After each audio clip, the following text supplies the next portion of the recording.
Nos tomó bastante tiempo para sacar todos ellos. Ahora lo que él me dijo después es que ellos usan estas mismas hormigas para cerrar heridas. Si hay una herida, un corte, ellos agarran las hormigas del cuerpo y la hacen morder la piel separada, así como tipo... sí, exactamente, para cerrar la herida. Y supuestamente, una vez que estos animales muerdan y si uno los mata o les saca el cuerpo, la cabeza se endurece y no se abre hasta que uno mismo saca las piernas, los dientes. Eso hacen ellos para curarse. Entonces, lo que para mí fue causa de mucho dolor, para ellas al mismo tiempo es una forma o es ayuda para su curación.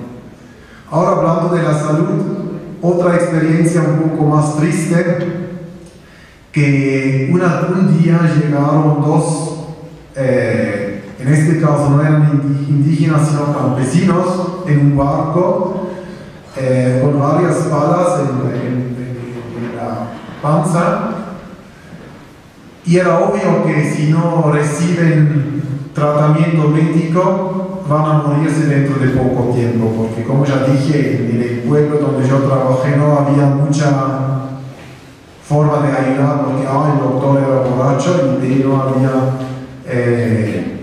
los instrumentos para hacer el tratamiento. Ahora,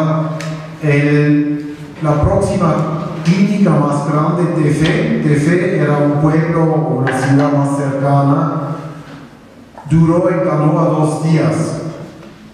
Y eran los dos chicos, era obvio que si no reciben ayuda dentro de horas, 2, 3, 6, 7, 8 horas, se van a morir.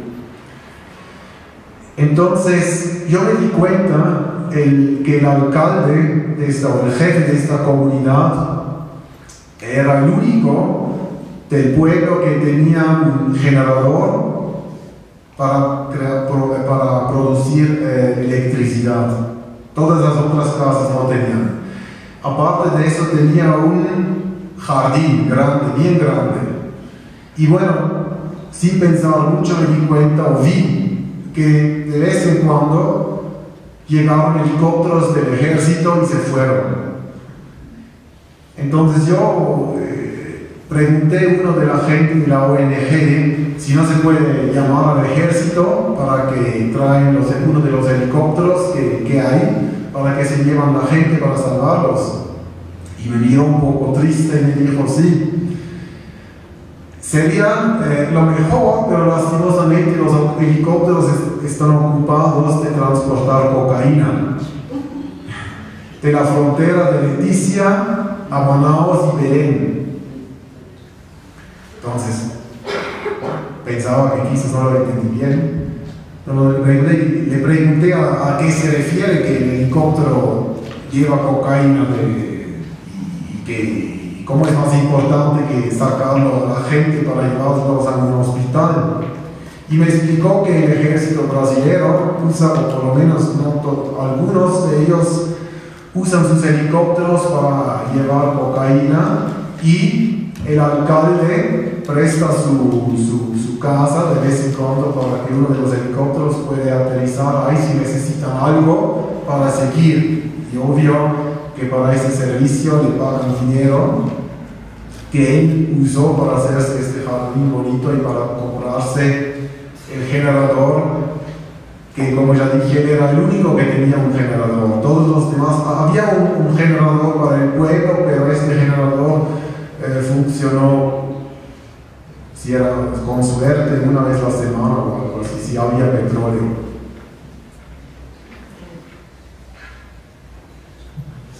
Bueno, eso es la parte, o son los capítulos que tratan de la selva amazónica. Después hay un otro grupo o una otra sección de capítulos que son relacionados con la espiritualidad moderna, con conferencias mías sobre temas espirituales que tienen en Argentina o en Bolivia. Conferencias que siempre tocaron el tema de la conexión entre el ser humano y la naturaleza,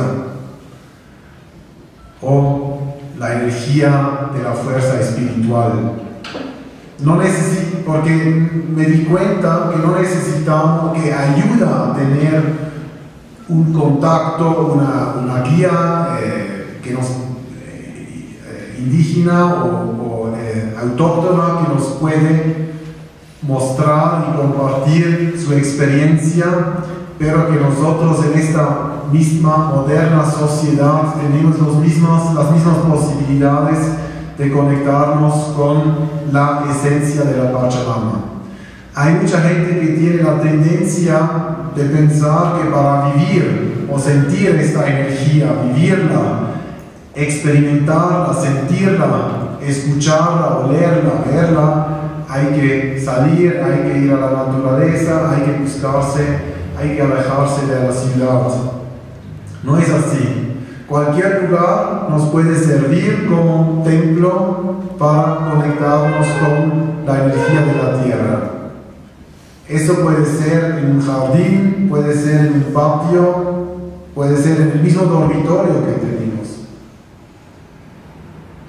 Porque el idioma de la Pachamama, el idioma de la fuerza espiritual que esta fuerza lleva, no habla aymara ni solamente ni quechua, sino es un idioma colectivo.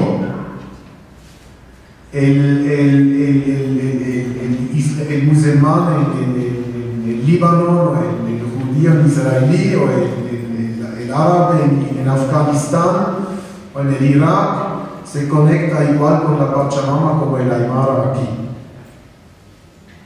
He hecho experimentos con eso. Hace poco recién volví de Irak. Me invitaron a Bagdad, de Babilonia, para dar conferencias en universidades sobre el poder o la intuición en el deporte. Y la idea fue que enseño a los estudiantes de las carreras deportistas de cómo usar la intuición para conectarse con su ser interno y sacar más fuerza de sí misma para lograr mejores resultados.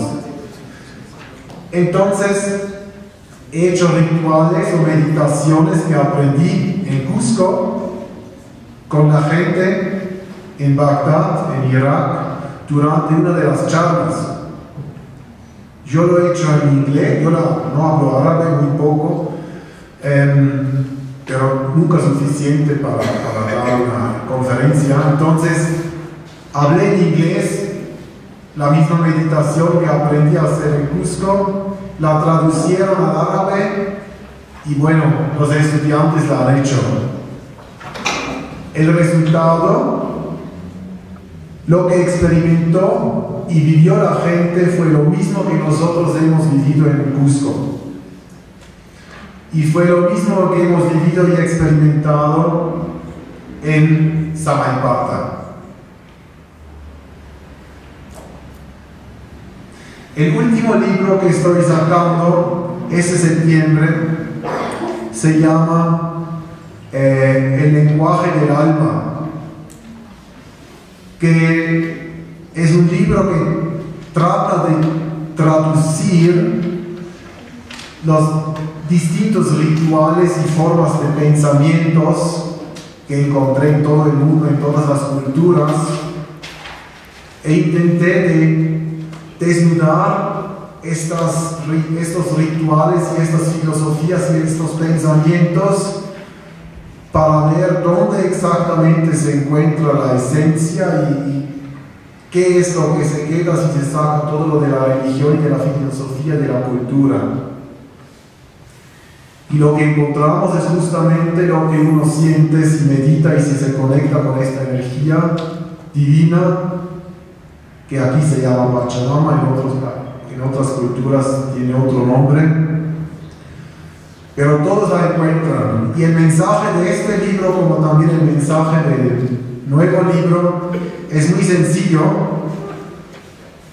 porque quiere mostrar que no importa si pertenecemos a una sociedad moderna o indígena, como aquí en Bolivia, o si pertenecemos a una religión o a la otra religión, como en el Medio Oriente, si nos conectamos con la esencia verdadera de lo que es la energía de la Pachamama, se la encuentra independientemente del lugar, nombre, color, piel, religión o filosofía, porque lo que esta energía es no tiene nombre ni religión, y los nombres nos ayudan a enfocarnos o a concentrarnos en algo, pero lo que encontramos allá es más allá de cualquier cultura y religión.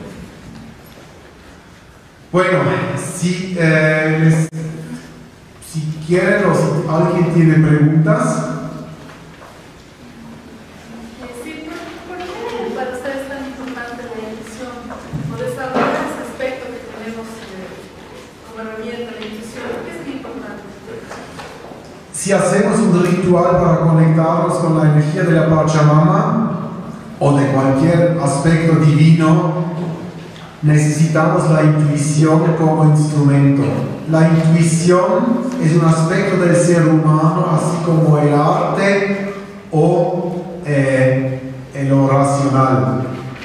Todos tenemos un aspecto científico racional, todos podemos aprender idiomas o lenguajes, todos podemos pintar o hacer arte, como también todos podemos desarrollar la intuición para conectarnos con la fuerza de la naturaleza. Y bueno, hablando de la intuición, si alguien está interesado en saber más o aprender más sobre la intuición, mañana estoy dando un seminario aquí en Cochabamba que se llama El Poder de la Intuición. Si alguien tiene preguntas sobre eso, me puede buscar después. El seminario es todo el día de mañana, sábado. ¿Otra pregunta? Una pregunta. Quiero saber, ¿usted ha desarrollado ese don o ha nacido con ese don? Y preguntarle, ¿usted ve en este momento la obra de todos o usted tiene que concentrarse para poder apreciar toda esa energía que son de diferentes colores? ¿Vieron la película El Sexto Sentido?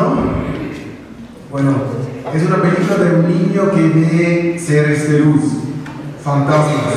En el caso mío era parecido, no eran fantasmas, sino también vi seres de luz, pero más que todo eran auras, cuerpos energéticos alrededor del cuerpo físico.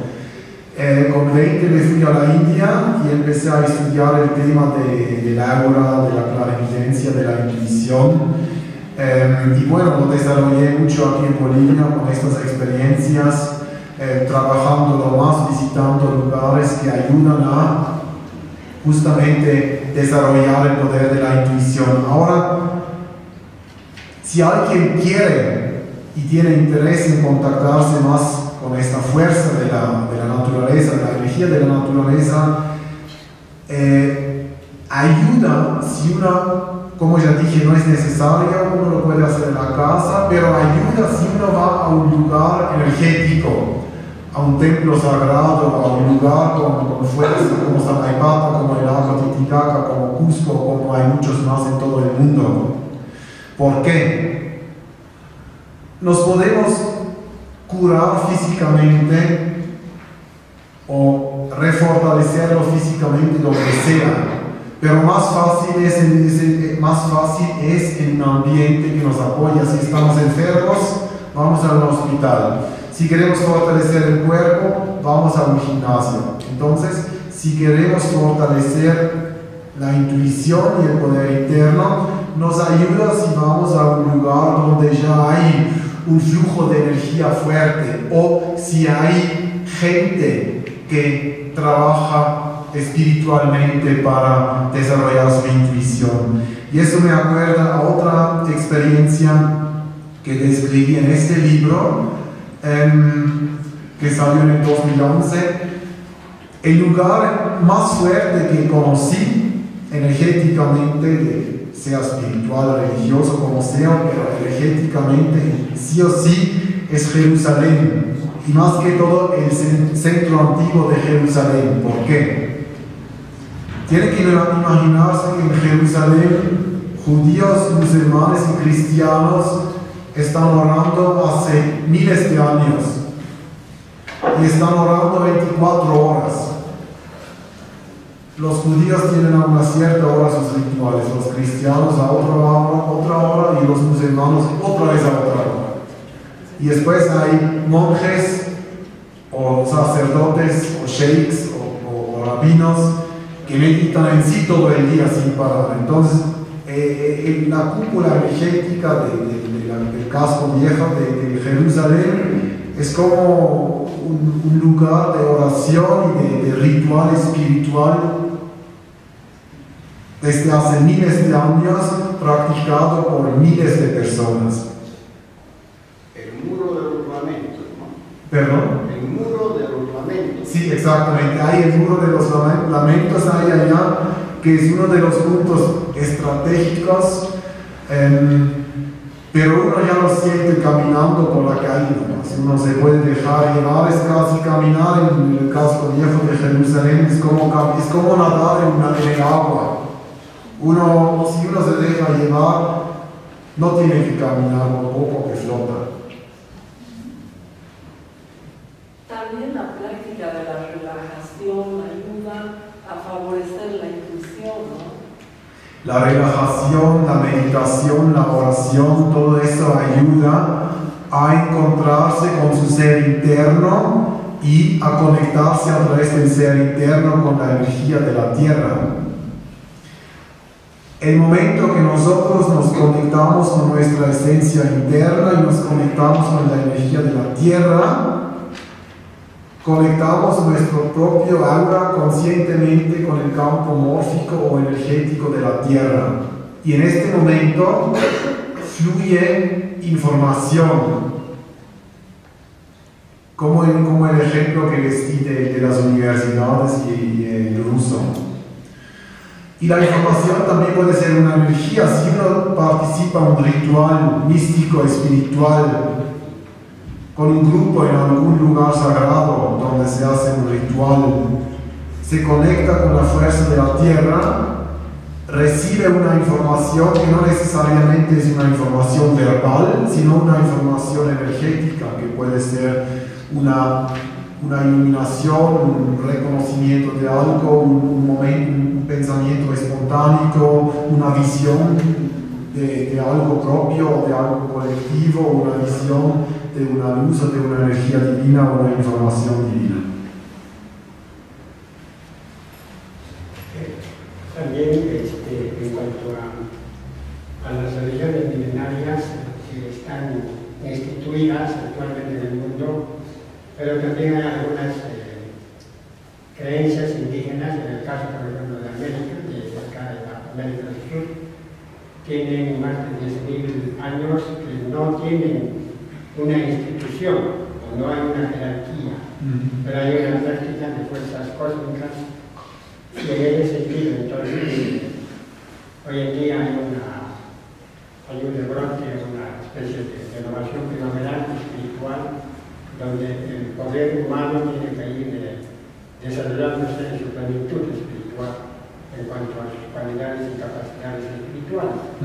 En ese sentido, entonces, la pregunta es cómo se contribuiría al margen de las instituciones que conocemos actualmente, que están vigentes, la Iglesia Católica, también el judaísmo, el musulmanismo, el hinduismo, son instituciones establecidas.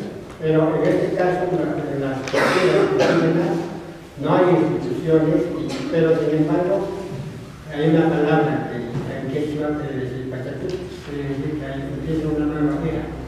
Llega el Parlamento Estatal en el año 1942, que empieza una nueva era de dignificación de los pueblos indígenas. Y en ese sentido, entonces hay una emergencia de que va a incluir estas culturas indígenas no solamente en América, también en el mundo. ¿Qué opinión tiene en ese sentido?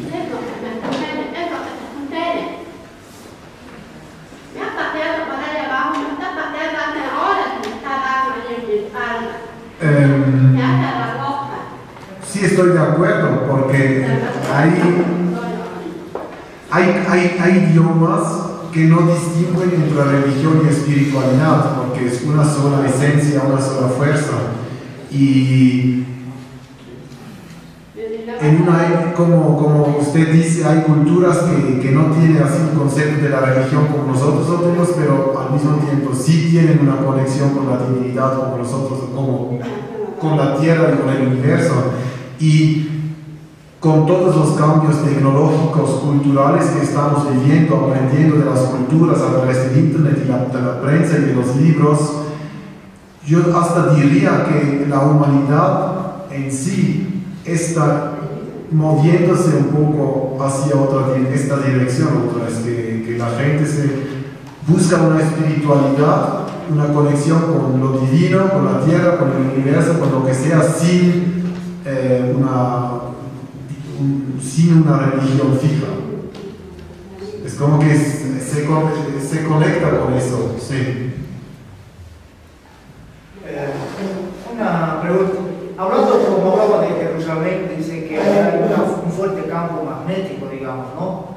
He escuchado hablar que se conoce como el síndrome de Jerusalén. Resulta que hay gente, o sea, turistas que van de distintas partes del mundo, digamos cristianos, en su mayoría cristianos. Sí. Y cuando llegan a ese lugar, a Jerusalén, a ese sector, entonces les dicen el síndrome, inclusive dicen que el gobierno israelí ya tiene ambulancias, etc. Porque hay personas que van y resulta que caen como en trance, por decir, yo soy Pedro, se creen Pedro, yo soy María. ¿Es verdad eso? ¿Es por esa fuerza? Sí. Se ha habido muchos de esos casos, ¿no? De que piensan que encarnar lo que han aprendido a través de su cultura, de su infancia, ¿no? Es como si algo les poseyera. Sí, yo no vi nadie que lo tenía y fui varias veces a Jerusalén, pero sí leí de eso y en Jerusalén se habla mucho del síntoma de Jerusalén y en el internet hay muchos videos de eso, entonces sí existe.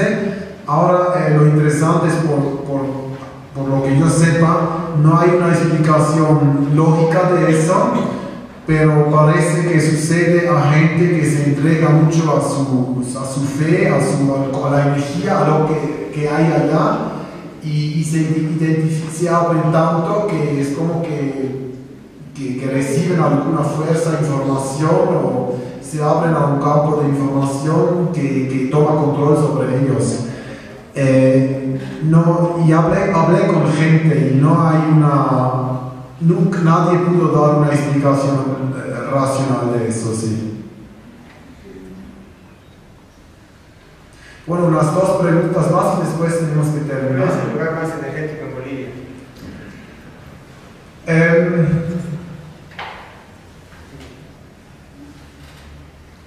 Alrededor de por lo que yo sé y conozco, y no conozco todo Bolivia, pero de los lugares que yo conozco, el lago Titicaca y lo que hay alrededor del lago Titicaca. Bueno, una última pregunta. ¿Cómo se puede ayudar a los seres que se han quedado en las casas o en las ruinas, o que no quieren quedarse, pero que se han estancado por un accidente o por lo que sea? Si se sabe quién es la entidad o el ser, se puede, en una meditación o oración, se puede hablar con el ser, guiarlo que se vaya a la luz, ayudarle que se puede ir. Si uno no sabe de quién se trata, se puede igual hacer una meditación, y lo mejor siempre es en el momento que uno siente que hay una presencia, porque eso es cuando el ser más cerca de uno es. Y si en este momento uno cierra un ratito sus ojos, medita y intenta de conectarse con la entidad y le dice que por favor se vaya y que puede ir al más allá, normalmente funciona. Y ahí la ciudad de Bolivia que yo encontré, moderna entre comillas, que más así entidades tiene es Potosí.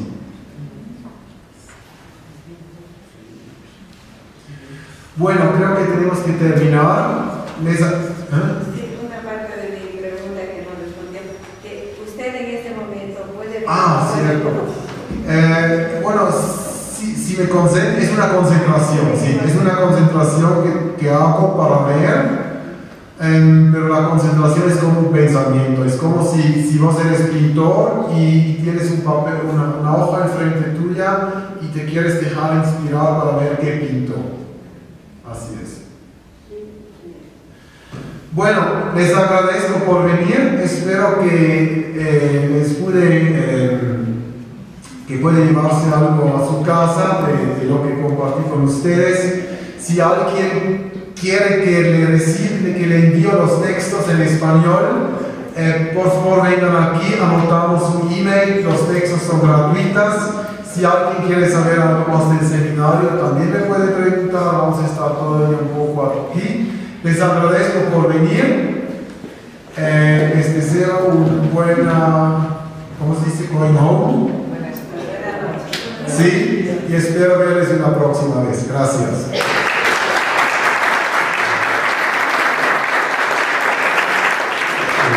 Queremos agradecer también al señor Martín Soler por su presencia, por tan bonito tema que nos ha traído y por la presentación de sus libros. Muchas gracias, señor Soler, y muchas gracias a todos por su asistencia. Hasta otro día. Buenas noches.